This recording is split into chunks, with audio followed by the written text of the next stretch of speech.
उठा के। Prime minister ने रान साहब एक और आज बात की कि बलूचिस्तान को काबिल अफसरान की ज़रूरत है, लेकिन बदकिस्मती से अफसरान जो हैं वो बलूचिस्तान आने से कतराते हैं।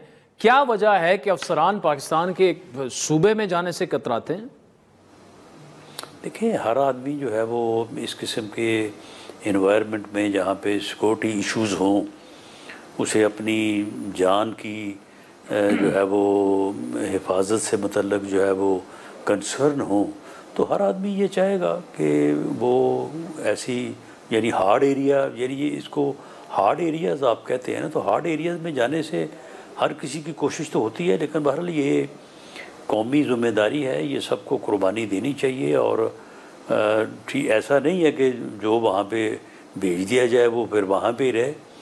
इसका कोई ऐसा रोटेशन जो है वो वज़ीर-ए-आज़म साहब कोई पॉलिसी बना रहे हैं कि लोग जाएं और अपने हिस्से का टाइम जो है वहाँ पे गुजार के आएँ, और ऐसा नहीं होना चाहिए कि वहाँ पे पोजीशन जो है वो खाली पड़ी रहे।